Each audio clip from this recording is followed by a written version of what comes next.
नामदार राधाकृष्ण विखे पाटील यांच्या प्रचारार्थ राहता तालुक्यातील ममदापूर येथे सौ धनश्रीताई विखे पाटील यांच्या उपस्थितीत बैठक घेण्यात आली।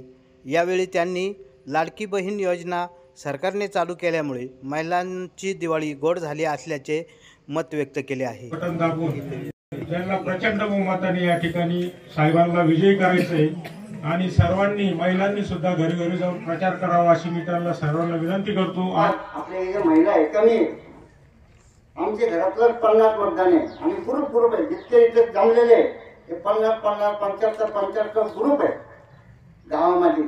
मुस्लिम समाजाचा शाह जमात आहे, पाटील जमात आहे, कुरेशी जमात आहे, मी कुरेशी समाजाचा आहे आणि आमच्यावर जबाबदारी मतदान घालायचं। मी पोलिंग एजंट राहतो 135 मध्ये होतो, मी पोलिंग एजंट राहतो आणि 30 वर्ष झाले मला अजमेरला।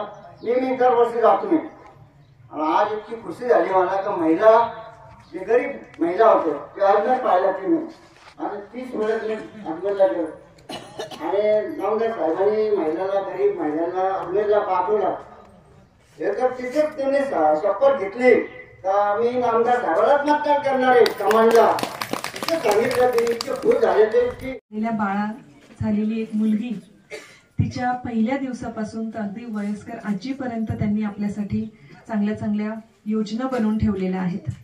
त्याच्यामध्ये एक माझी आवडती योजना म्हणजे बसचं तिकीट जे 50% केलेलं आहे ते, कारण त्याचा विचार आजपर्यंत कोणी केला नाही, पण एका महिलेला आपल्या माहेरी दोनदाच त्या तिकिटावर जाता येतं आणि पुन्हा आपली मुलगी दोनदा माहेरी येईल याच्यापेक्षा जास्त आनंद एका आईला किंवा एका मुलीला कोणताच नाही। या गोष्टीचा विचार आमच्या या सरकारने केलेला आहे। त्याच्यानंतर आता सध्या सगळ्यात जास्त गाजलेली म्हणजे आपल्या लाडक्या बहिणीची जी योजना आहे ती आमच्या महिलांची दिवाळी अगदी खूपच छान झालेली आहे, कारण आता मागच्या प्रवरा न्यूजसाठी पत्रकार विजय बोडखे, प्रवरा परिसर या यूट्यूब चॅनलला सबस्क्राईब करा।